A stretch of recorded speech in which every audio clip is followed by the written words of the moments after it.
Good afternoon, everybody. Big Mike back here with you once again.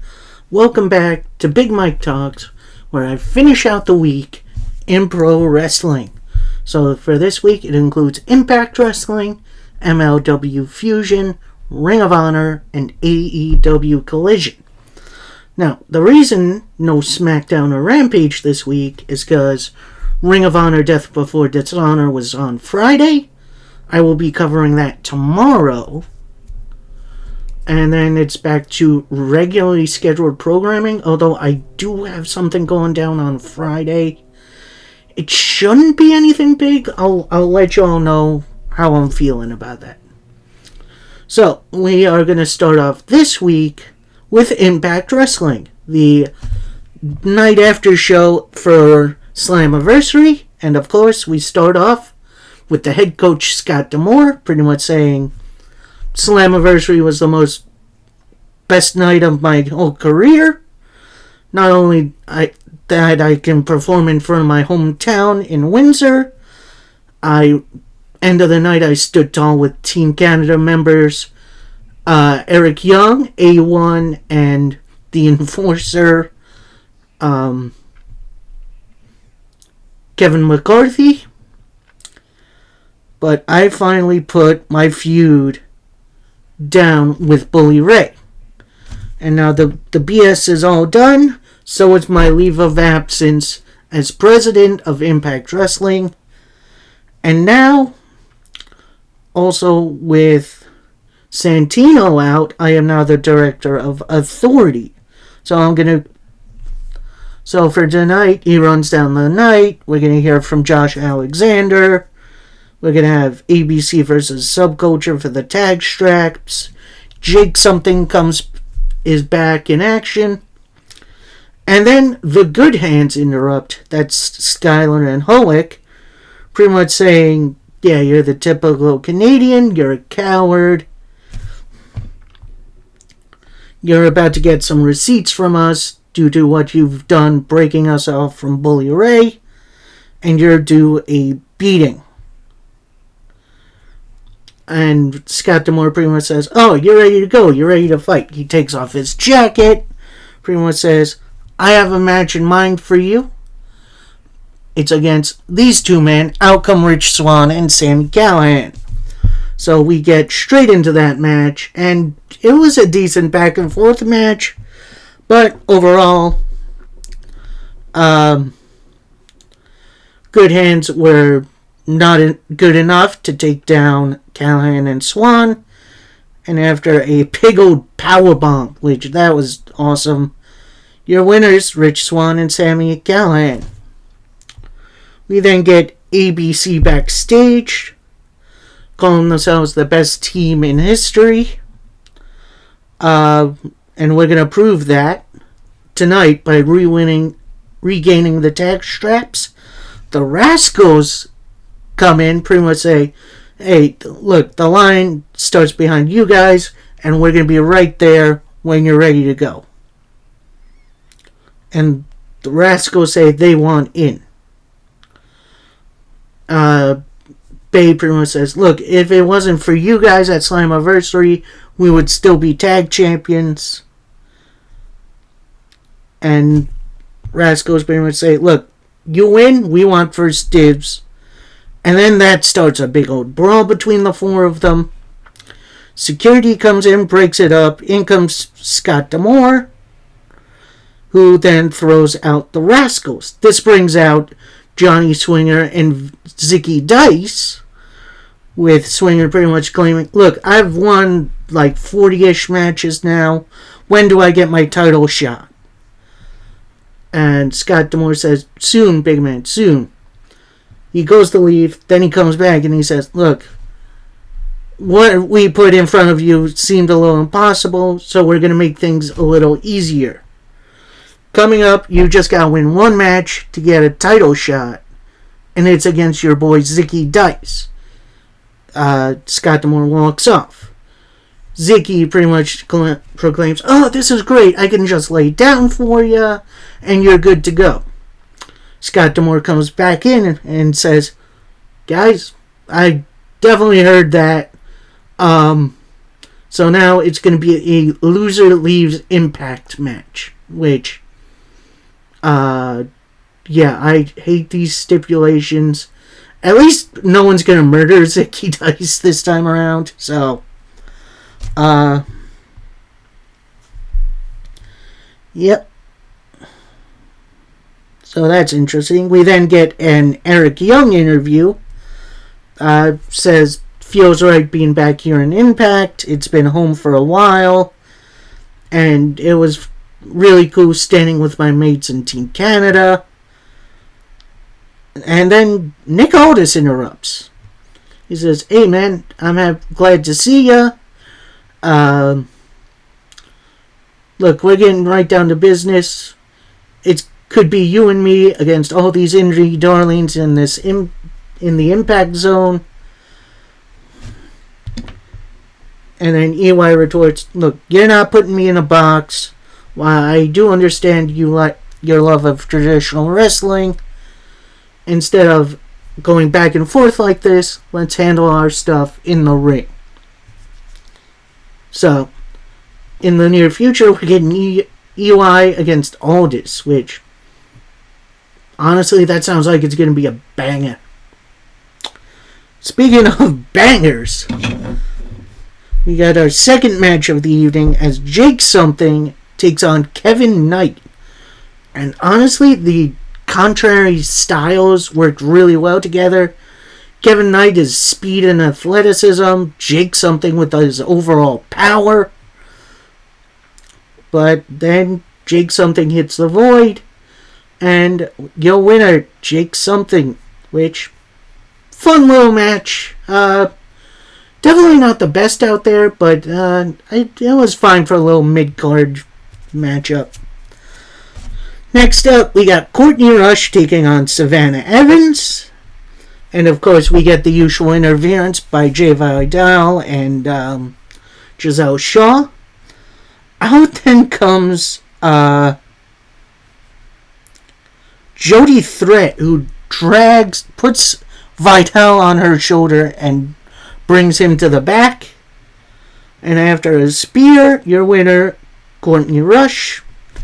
Then we get this kind of interesting Jonathan Gresham interview. They're up in the rafters in the Impact Zone. And he pretty much says, look, I don't want to be held back by the X Division style now. I fought to bring back rules to Ring of Honor. And this is an environment without rules. An environment not for me. And then he walks off. Now, a lot of people on the internet are saying, oh, he's leaving Impact. I don't think so. I think what he's going to be doing here is maybe he's going to be bringing purity to the X Division. Which I think is a cool story. He hasn't really had much to do with Impact for a while, so I think something like this could be cool.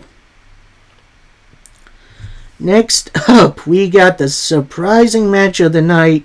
Dirty Dango, the former Fandango, taking on Santino Marella. That's right, Santino's back. And he goes right into the mat-based wrestling, which is interesting because he's always kind of been the joke character, which, you know, he does bring out the Cobra at one point, but then a man in riot gear comes down, takes the sock puppet off his hand, and then a roll-up, your winner, Dirty Dango, who then it's revealed, oh, the man in riot gear is Johnny Bravo, who is the valet for Taya Valkyrie and John Mundo, and he also was married to Rosemary for a little bit. And then he got murdered. Like, no joke, there was a murder mystery around this dude. It was weird. Then we get Shaw and Evans backstage looking for Vidal. They run into MK Ultra, who is Masha Slamovich and Killer Kelly, Shaw pretty much says, look, you're in our way. We just want to find Vidal. MK Ultra pretty much say, look, you're not getting through us. Why don't you find another way around? They start to do that. Then Jody Threat comes in. Vidal is still on her shoulder. She then dumps Vidal on Shaw's feet.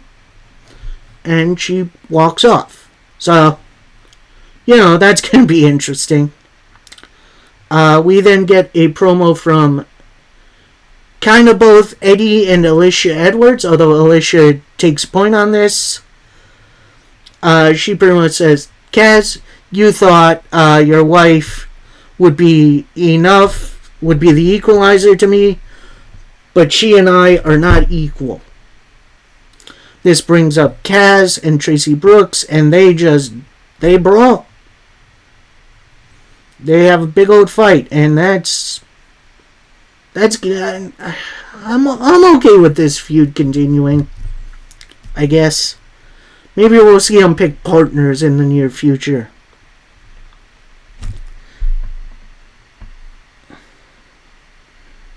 And find Alamo, our main event match for the evening, as the ABC take on Subculture for the tag team titles. And honestly, they left right off where they were from Slammiversary. A lot of good back and forth. A counter from Bay does eventually hit the Art of Finesse, but Ace goes for the fold. He misses.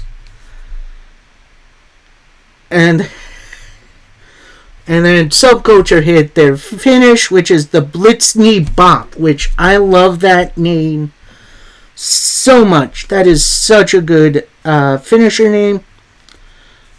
And your winners, still tag team champions, Subculture.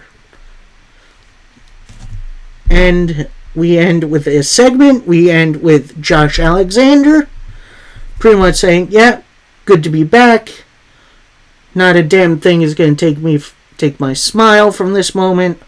Although it is a little bit bittersweet, as I had to last time I was in an Impact ring, I had to relinquish the title. And I took pride in being the world champion. Impact took a chance on me, and I made the best out of the opportunity. And all that was taken away because of a freak injury. And I watched Rebellion happen. I watched Macklin get the title. And that fueled me to get back even quicker to take the title I needed. So pretty much I'm here for competition. I want my world title back. And I know Shelley is going to put up a great fight. This brings out Alex Shelley. And Alexander pretty much says, look, do you think you're good enough to beat me? And Shelley pretty much says, yep, I'm ready to go. I lost versus you the last time we faced each other, but this is a different man you're coming back to. Then out comes Lio Rush. And he gets in the ring on the mic, pretty much says, look, before we get any further into this fantasy booking match you got going on here, I won the X Division title, and now I want the world title, so I'm going to be exercising option C. Now, if you don't know what that is, a couple years ago, I think it was Austin Aries, pretty much made the X Division title a step-up title, in which after some amount of time you can cash it in for a world title shot, which it's definitely a good idea. So, does look like Lio Rush is doing that in the near future, but then that brings out Kushida, who has the Ultimate XX wearing it like a chain, he gets on no option C until you face me. Which, yeah, that match is going to absolutely rule. Then Bully Ray comes out. And he doesn't say anything. He's on the ramp. From behind, Moose and Myers jump all the baby faces. So that's Shelly, Josh Alexander, and Kushida. Bully Ray then gets in the ring, joins in. He's holding Alex Shelley for Lio Rush to hit. Lio Rush then gets out of the ring and leaves. And that's where we finish up Impact Wrestling. A very, very good follow-up to Slammiversary. It's going to be interesting to see the build for Victory Road, which I believe is the next show in September. Actually, there's one more. There's the New Japan show, Cross show, which should be excellent. Now, next up, we got MLW Fusion, where we start off with a nice vignette for the Opera Cup, which is coming back this year. And we got 2 matches pretty much set. We got Calvin Tankman versus Davey Boy Smith Jr., which we'll talk about a little later. The other side of the bracket are 2 pretty familiar rivals from Ring of Honor, Tony Deppen and Hot Sauce Tracy Williams, which goes on next week. So, that's all set, ready to go. We start off with Women's Division, as Becca takes on Billie Starkz. And honestly, as annoying as Becca is on the mic, and she is goddamn annoying, she's really stepped up for this matchup with Miss Starkz. This was a hell of a women's match. Then, after a Swanton Bomb, your winner, Billie Starkz. And then while she's on the ramp celebrating, a goon from The Calling, so got a gas mask on, a big old trench coat, comes out with a box. Starkz accepts it, opens it, and apparently there's pieces of brain in there, which, that's disgusting. So I guess Billie Starkz is the next victim of The Calling. I'm not sure what goes on there. We then get round 4 of the MLW Open Draft, with pick 4 being Love Duck, who was the super fan of Becca, who tried to get in on the act at Never Say Never, which, alright, I didn't realize that dude was a wrestler. That's interesting. We then get an interview with the man, pretty much saying, yeah, I'm in love with Becca, I'm ready to do whatever she wants of me, and love will prevail. So, that's going to be an interesting one. We then get a MSL, Mr. St. Laurent interview. Pretty much saying, yeah, I got a great night's sleep after what I did to Microman. He hyped up Davey Boy Smith for the Opera Cup. And if it were my choice, don't want to see Microman ever again. And then Microman jumps from outside the camera shot right into Mr. St. Laurent. And before he can get a shot in on Microman, Mance Warner and the Second Gear crew hold him up. Pretty much say, MSL, you're not going to mess with Microman again. He's now Second Gear crew, he's family, and you don't mess with our family. So, Microman and the Second Gear crew, it kind of has the feeling of when Hornswoggle was the mascot for DX, but they take Microman kind of seriously, so it's kind of a different feeling. It fits, but it's also kind of weird, if that makes sense. Anyway, Next up, we get a Calvin Tankman promo in which he pretty much says, "Last year I got screwed out of the Opera Cup by means not my own. I've been waiting a long time for this new opportunity, and then no more BS from outside sources." He then turns to Davey Boy Smith Jr., who's not there. Pretty much says, "I know who you are. I know what you've done. Your name don't mean a thing to me, because I got that dog in me, and I'm going to hold the Opera Cup."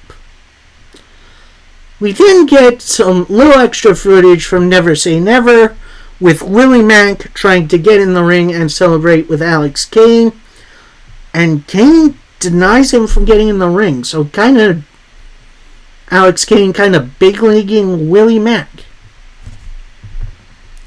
Speaking of Alex Kane, we get a short but sweet little promo from him. Kane pretty much says, "Willie Mack, you don't take this stuff seriously. I do. You shouldn't have been number one contender." Then you pretty much ask Mr. Thomas, "What's the fight camp going to be like?" Yeah, and then Mr. Thomas talks about Willie Mack's diet. He's not in shape, but A shape. And, I'm sorry, but fat shaming? Really? Be better. Be better than this.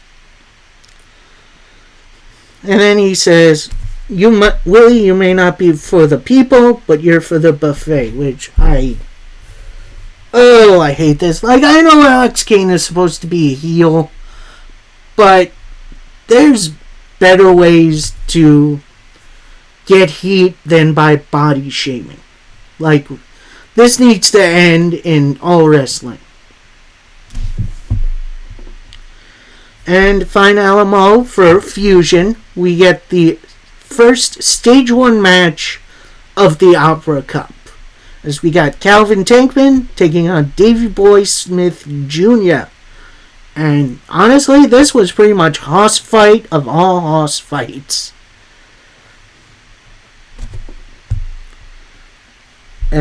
These two worked really, really well together. Tankman has been really improving in the ring. Not to say he's been bad, but he's definitely gotten a lot better. Tankman goes for the Tankman driver. That gets countered into a crossface, which that was impressive for the submission victory.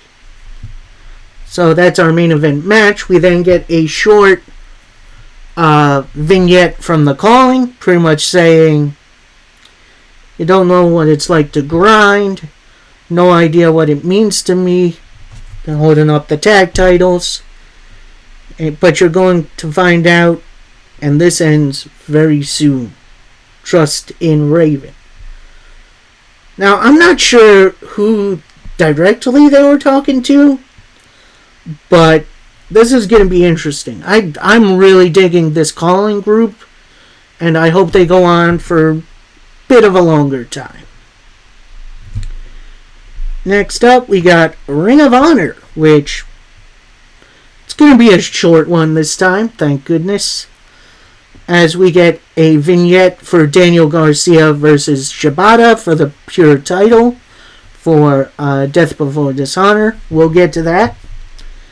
First matchup, we got Daniel Garcia versus Jason Geiger. And while Geiger did have a decent enough showing, overall, your winner, Daniel Garcia via the Dragon Tamer, which is a hell of a finisher.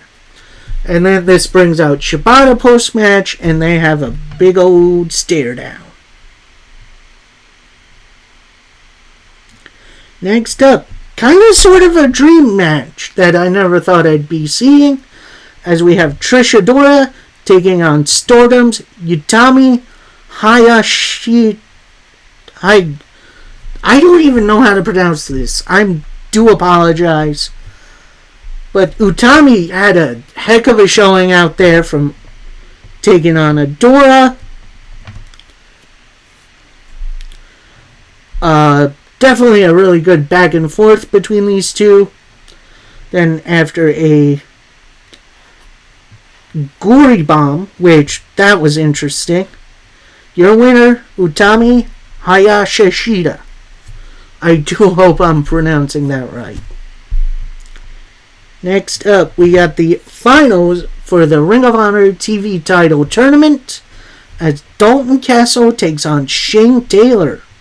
And while Mr. Taylor did use a lot of his power stuff, Castle pretty much countered him move for move, which is very impressive. Not to say Castle is a slouch in the power game, but Shane Taylor is definitely the power dude between these two.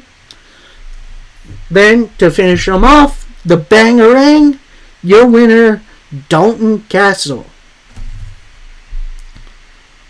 We then get a short but sweet Pure Rules match as James Stone takes on former Pure champion Josh the Goods Woods. And this was pretty much a Josh Woods match where he did have him in the Gorilla Lock, which that's a heck of a finisher name. But Stone gets in the ropes.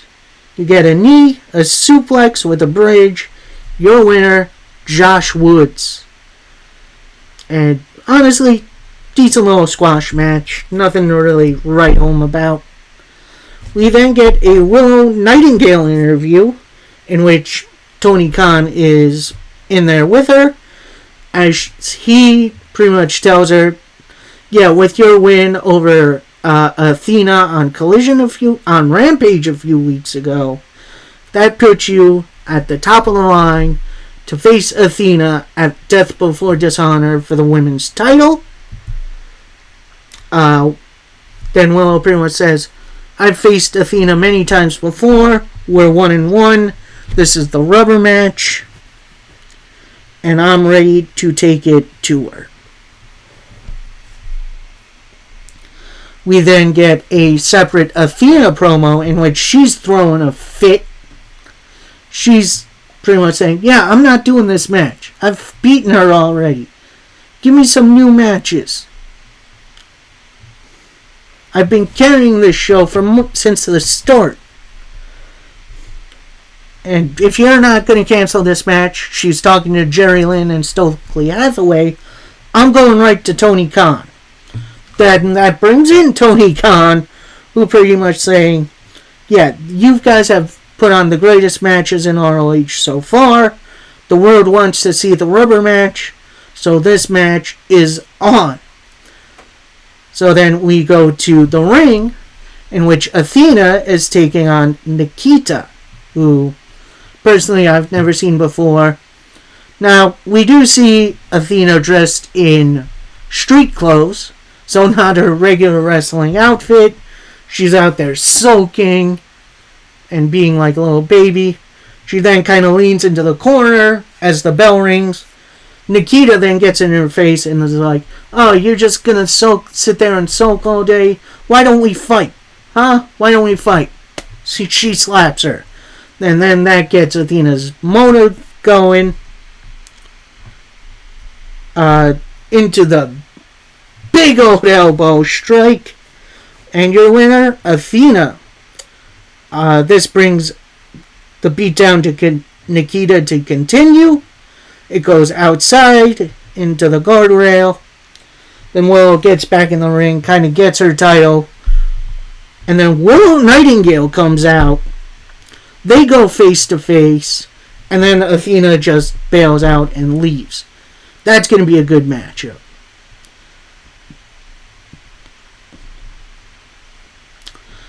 We then get the boys, Dalton Castle's boys, taking on Dutch and Vincent of the Righteous.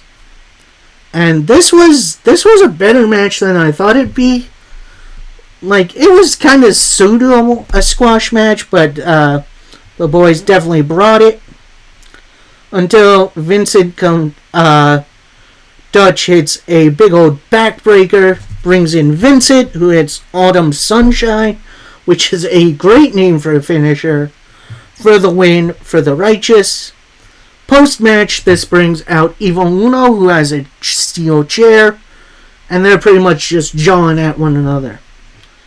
And at Death Before Dishonor, they're going to have a fight without honor, which, stay tuned to that one.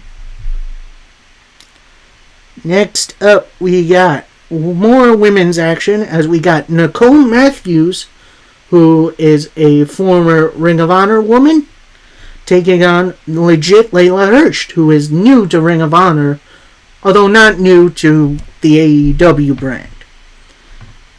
And honestly, this started out pretty much even. However, at one point, I think Matthews may have suffered a little bit of an injury. So, after a few elbows, a roll through, big old knee strike, your winner, legit Layla Hirsch. We then get a bit of a rundown for the Death Before Dishonor card. And finally, we got a Fatal 4-Way Tag Team Match playa, as the Kingdom, that's Matt Taven and Mike Bennett, take on the Bollywood Boys, who is Harv and Garv Shira. They were minions for Jinder Mahal in their time in WWE. The Workhorsemen, J.D. Drake and Anthony Henry. And Action Andretti and Darius Martin. And honestly, the whole clashing of styles, it worked. Was it big, chaotic, and hard to follow? Yeah. But that's most 4-ways. But, yeah, after a kick of the king, a knee strike, and a proton pack, your winners, going into Death Before Dishonor, the Kingdom. Honestly, Ring of Honor was a little bit all over the place this week, but overall, I think I enjoyed it. And that leads to our final show. Now, again, not going to cover SmackDown or Rampage this week because, I decided to watch Death Before Dishonor. So we're going right into AEW Collision, which starts out with Action Andretti and Darius Martin taking on Juice Robinson and Jay White of Bullet Club Gold. And they, of course, are being seconded to the ring by the Guns, aka Austin and Colton Gunn. And honestly, this matchup was a lot of fun to watch. Both teams really worked really, really well together. But then after a DDT, a Blade Runner, your winners, Bullet Club Gold. They take out Andretti and Martin, roll them out of the ring to stand tall. Hopefully we get to see more of Bullet Club Gold. Maybe get some gold in the near future. I think that's what Bullet Club Gold is missing. Next up, we got Miro versus Nick Comoroto. And as Miro is making his entrance, Nick Comoroto jumps in from behind. Gives him an F5 after the bell rings in the ring, which goes for a 1 count. You got splashes, shoulder tackles, but then Miro gets his energy back, hits a big old suplex, an axe kick, and the game over submission for the victory. We then get a little FTR vignette, which goes over their history, which in AEW, they're pretty historic team. We then get a trios title match as the House of Black, that's Malachi Black, Buddy Matthews, and Brody King, take on the Acclaimed. That's Max Caster, Anthony Bowens, and Daddy Ass Billy Gunn. And honestly, House of Black jumped the Acclaimed before the bell during their rap entrance, which definitely put the crowd in a bit of a sour mood. Matthews and Caster then get in the ring to start it off. Matthews is dominating Caster a little bit. Gets his partners in one after another. But then Billy Gunn stands up, gets on the apron, tags in, starts to run house, but then gets overwhelmed by the House of Black. Malachi with the Black Mass. I forget what they call that move. For the House of Black to get the win. Then Malachi leans over into Billy Gunn's ear and whispers something. We don't hear it. But then House of Black leaves. Billy Gunn is in the ring. He starts taking his boots off. And, crowd is telling him, no, don't do it. Gets him off. Drops him in the middle of the ring and leaves. In which, if you're a wrestling fan, usually when a wrestler leaves his boots in the ring, that signifies retirement. So, I don't know. We'll see what happens with Billy Gunn. As Anthony Bowens goes in the ring and gets Billy's boots. We then get an FTR interview in which they pretty much say, look, we have some unfinished business with some real tag teams, but for right now, we're going to focus on MJF and Adam Cole. And then he looks right into the camera, pretty much says, Cole, do you think you can really trust MJF? I don't. You remember the Pinnacle? I know firsthand the type of person MJF is. Do not trust him. He's going to show his true colors once you lose this title match. Because you're not going to beat FTR.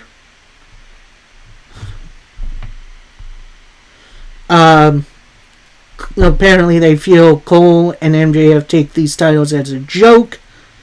You get all the comedy skits, the dancing. In 10 years, as FTR, we've done it all. We've won all the titles. And we're set to make FTR the best team in wrestling. So next Saturday on Collision, boys, there's going to be no dancing, no comedy. We're just going to give them an old-fashioned ass-kicking. Which, that was a heck of a promo. Going to be interesting to see how the dynamic between these two teams work. Next up, we got Taya Valkyrie versus Sky Blue in a very, very good match. A lot of good back and forth. But then after a leg trap, a stomp, your winner, Taya Valkyrie. Taya then gets on the mic. Pretty much runs down the crowd. Pretty much saying, look, things have been not going my way lately, but I won tonight. You know who else won this week? Dr. Britt Baker. And Doc, for Wednesday, for Dynamite, I challenge you to a match. So, we're going to be getting Dr. Britt Baker against Taya Valkyrie very, very soon. And finalamo, our main event of the evening, as we got CM Punk and Darby Allin taking on Christian Cage and Ricky Starks. And honestly, this was a really, really good match all around. And, I had a lot of fun watching it. A lot of good back and forth. And then, Punk is a GTS to the outside on Christian Cage. Looks to go grab Ricky Starks. Ricky runs behind Luchasaurus, who knocks CM Punk down. He then launches Darby Allin off the top rope, who is going for a coffin drop. And then, via the roll-up, your winners, Ricky Starks and Christian Cage. And boy, oh boy, that was a fun night of Collision. I know I did miss a little bit at the beginning. I think it was the setup to the main event. So, obviously not going to cover that. But, yeah, from what I saw, it was a fun evening. And overall, a fun, very fun week of pro wrestling. I hope you guys enjoyed it as well. So coming tomorrow, I'm going to give you my review for Death Before Dishonor for Ring of Honor. And then some point during the week, I'll do another review for the week in wrestling. Not sure if it's going to be Friday or not. I guess we'll see. But until then, thanks you all for watching. And until next time, happy wrestling, everybody. Peace.